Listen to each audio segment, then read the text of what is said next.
ഭയങ്കര ഫാസിസ്റ്റുകളായിരുന്നു നമ്മളെ ബ്രിട്ടീഷുകാർ. ഗാന്ധി സമരം ചെയ്യാൻ വേണ്ടി ട്രെയിനിന്റെ ഫ്രണ്ടിൽ വന്ന് കിടന്നപ്പോഴത്തേക്ക് വണ്ടി നിർത്തിയിട്ടു.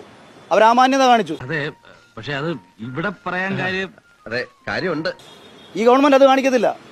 ഇതുങ്ങൾ ഈ ഇപ്പം നാളെ മന്ത്രിമാരുടെ വാഹനത്തിന്റെ മുന്നിൽ ഇവർ പോയി കിടന്നാൽ പോലീസുകാരെ കൊണ്ട് അടുപ്പിക്കുകയോ വണ്ടി കയറ്റി ഇറക്കട്ടെ എന്ന് ചിന്തിച്ചു പോകും. കേട്ടോ പെങ്ങളെ, സൂക്ഷിച്ചാ ദുഃഖിക്കണ്ട, അത്ര എനിക്ക് പറയാനുള്ളൂ. ഒരു കാലത്ത് പോരാടി നമ്മളിവിടെ സ്വാതന്ത്ര്യം നേടിയെടുത്തിട്ട് ഇന്ന് മറ്റൊരു കാര്യത്തിന് വേണ്ടിയിട്ട് ഗവൺമെന്റിനെ അതിനെക്കാട്ടിയും വലിയ ഫാസിസ്റ്റായിട്ട് കണ്ടുകൊണ്ട് ഒരുപറ്റം ജനങ്ങൾ സമരം ചെയ്യുക. എന്നെ മനഃപൂർവ്വം കരിവാരിത്തേക്കാൻ കുറച്ച് ആൾക്കാർ ഇറങ്ങിയിരിക്കുകയാണ്. അവർ പറഞ്ഞു അവർക്ക് ഒരു ദിവസം 10,000 രൂപ എന്ന് പറഞ്ഞോ, അവർക്ക് ആഡംബരമായിട്ട് ജീവിക്കാനാന്ന് പറഞ്ഞോ, അവർക്ക് ലക്ഷറി കാർ വാങ്ങാനാന്ന് പറഞ്ഞോ, ഒന്നും പറഞ്ഞില്ല. ജീവിക്കാനാണെന്ന് 500 രൂപ എന്ന് പറയുന്നത് ഒരു ദിവസം അവന്റെ ജീവിക്കാനുള്ള പണമാണ്. അതാണ് അവർ ആവശ്യപ്പെടുന്നത്. അവൻ പറയുന്നില്ല വാസ്തവമുണ്ട് സജ്ജി. അതൊന്നും എനിക്കറിയാൻ മേല. ആ ആവശ്യം കേൾക്കാൻ കഴിഞ്ഞില്ലെന്നുണ്ടെങ്കിൽ പിന്നെ മനുഷ്യനാണോ? ഭരണാധികാരി മാറ്റി വയ്ക്കും. മനുഷ്യനാണോ?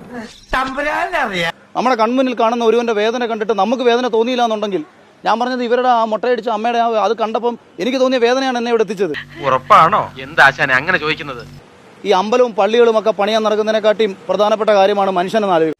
100% ഞാൻ യോജിക്കുന്നു. ഇപ്പം BJP എന്നൊരു രാഷ്ട്രീയ പാർട്ടി ഉണ്ടല്ലോ.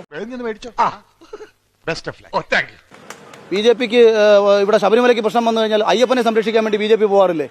എന്താ പാവങ്ങളെ സംരക്ഷിക്കാൻ ഇറങ്ങാത്തത്? ഇതാണ് ഇവിടുത്തെ വ്യവസ്ഥിതി. We are living in a very cruel society. ദൈവങ്ങളെ സംരക്ഷിക്കാൻ നടക്കുകയാണ്, മതങ്ങളെ സംരക്ഷിക്കാൻ നടക്കുകയാണ്, മനുഷ്യനെ സംരക്ഷിക്കാൻ ആരുമില്ല. എന്നെ വേണേ 2 അടി അടിച്ചോ, പക്ഷെ ഞാൻ ഉള്ളത് പറയും.